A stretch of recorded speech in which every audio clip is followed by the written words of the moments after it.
Eto ang tinutumbok natin, mga mahal kong taga-subaybay. Lumantad na itong si Mary Grace Piatos, hindi po nakatiis. May kasama pang tropa. Kino-confirm lang po yung mga findings, syempre na magnify lang po to dun sa kasikatan po ni Mary Grace Piatos, pero meron pa po pala siyang mga tropa. Alright, welcome back to my YouTube channel. I'm Andy's Vlog. Nako, itong mga kaibigan, lumantad na ang kasabwat ni Sara Duterte na itong si Mary Grace Piatos. Sino nga ba si Mary Grace Piatos? Ilang buwan na rin itong mga mahal kung taga-subaybay na marami ang nagtatanong, taong bayan, pepera ang tagasunod ni Sara Duterte. Ay nagtatanong kung sino si Mary Grace Piatos. Gusto nilang makilala si Mary Grace Piatos. Itong si Mary Grace Piatos ay isa sa binigyan ng milyones na perang confidential funds na pera ng taong bayan. But sa puntong ito, mga mahal kung taga-subaybay, ay kilalanin natin itong pangalan na si Mary Grace Piatos at ang kanyang tunay na pagkatao. Pagkakataon na po natin, mga mahal kung taga-subaybay, na kilalanin, natuklasin kung anong mayroon sa katauhan ni Mary Grace Piatos. Dahil sa puntong ito ay kilalang kilala na ho si Mary Grace Piatos at lumantad na, hindi po nakatiis, mga kaibigan. Nako, ay heto na. Kapag may pagkakataon kayo, mga mahal kung taga-subaybay, ay samahan niyo po ako na panoorin, pakinggan ang vlog na ito hanggang dulo, at nang sa ganun lubos po nating maunawaan. Heto na po. Shout out po sa lahat. Ilang tulog na lang, Pasko na. Advance Merry Christmas po. Nako, eto. Ala Mary Grace Piatos sa mahigit 1,000 pang pangalan sa resibo ng confidential funds sa opisina ni VP Sara Duterte. Mga pangalang ulang record sa Philippine Statistics Authority. Nasa frontline na balitang yan si Maran Enriquez.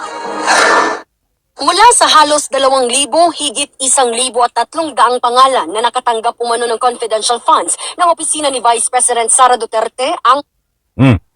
Kita nyo, mga kaibigan, gaano ho kadami ho ito. Mga resibo na dinoktor pineke nitong si Sara Duterte kasama ang kanyang mga tauhan. Ang matunog, mga mahal kong taga-subaybay, unang natuklasan ay itong Mary Grace Piatos. Kaya't hanggang ngayon po ay marami ho ang nag-aabang kung sino si Mary Grace Piatos. Kaya ako po ay nakikiusap patapusin ang video na ito. Dahil dito ho sa bandang gitna na ibibigay ko po sa inyo ang katunayan, ebidensya. At kikilalanin natin si Mary Grace Piatos, biglang lumantad ho. Mga kaibigan, pagkakataon niyo na po ito para makilala si Mary Grace Piatos na kumuha ho, kumulimbat ng milyong pera ng taong bayan. Pera nyo, pera natin, pera ng taong bayan na galing sa buwis. Ito pa, mga kaibigan. Walang record sa Philippine Statistics Authority. Gaya ng confidential funds ng opisina ni Vice President Sara Duterte ang walang record sa Philippine Statistics Authority. Gaya ng pangalang Mary Grace Piatos, wala rin silang birth, marriage at death records. Kino-confirm lang po yung mga findings, syempre na magnify lang po to dun sa kasikatan po ni Mary Grace Piatos, pero meron pa po pala siyang 1,000 na mga tropa. Bagay na dapat daw maimbestigahan ng iba pang sangay ng gobyerno. Hindi natin pwedeng masabing ito'y code, hindi natin pwede masabing nagkataon lang. Parang ito yung mga nangyayari no na ginagawa sa Recto, no? Dinudoktor yung mga dokumento. Una nang Ay natalakay na ho natin mga kaibigan. Iyang nagpanggap na doktor. Itong si Sara Duterte. Ayoko na munang mabanggit. Subalit nabanggit ho dito. Sa ibinahagi ko sa inyong video, ang bigyan po natin ng highlight ay kilalanin kung sino si Mary Grace Piatos. Isusunod ko po sa inyong mga kaibigan at matutuklasan nyo po ay mahaba-haba ang buhok ho ni Mary Grace Piatos. Hanggang dito siya. Hindi ho nakatiis at biglang lumantad ho. At nalantad ang kanyang pangalan na siya ay si Mary Grace Piatos sa pamamagitan ho ng matitibay na ebidensya. Ito pa po. Bigan si VP Sara na hindi niya nakikita at dumaraan sa kanya ang acknowledgement receipt. Git ng bise, hindi siya umiiwas sa pagdinig ng kamera pero hindi raw niya pwedeng sagutin ang ilang tanong na may kinalaman aniya sa pambansang seguridad. I will not give an explanation because it will entail that I explain intelligence operations which will compromise officers who do intelligence operations. Anong pinagsasabi nitong mga ayaw magsalita? Lumantugtugin na yan. Sara Duterte, lagi kang no comment. Pag nagpa-press conference ka naman, ay nandyan ang iyong kahambugan. Lahat na lang kasinungalingan ay sinasabi mo. Diyan ka dapat magpaliwanag sa tamang forum. Ay ayaw mo naman. It will really compromise how they work. So no explanation will be given to the members of the House of Representatives. Paliwanag ni VP Sara, sa Commission on Audit lang daw siya magpapaliwanag. Nagbabalita mula Abay, malaki na ng sapak nito. Noong mga nakaraang araw, sinabi niya ho na nagpapasalamat siya dahil may impeachment. Ay doon siya magpapaliwanag sa impeachment at masasagot na niya. Ngayon ho, ang latest update. Yan po ay may nitinit pa na balita, ilang oras lang nakakaraan. Tapos sasabihin niya, sa kuwa lang siya magpapaliwanag. Ay sinto-sinto ito. Kaya nga hindi dapat paniwalaan ho ito. Wala na ho sa katinuan ng mga sinasabi. Ayoko nang ulitin yung mga sinabi niya. Maliwanag naman po sa inyong mga kaibigan. Eto, ang tinutumbok natin, mga mahal kong taga-subaybay. Lumantad na itong si Mary Grace Piatos, hindi po nakatiis. May kasama pa ang tropa. Mga nabanggit ho diyan, may tropa pa. Bakit ko po nasabi kung sino si Mary Grace Piatos? Kung i-analisa po natin ang matitibay na ebidensya, ay wag na po tayong maglukuhan.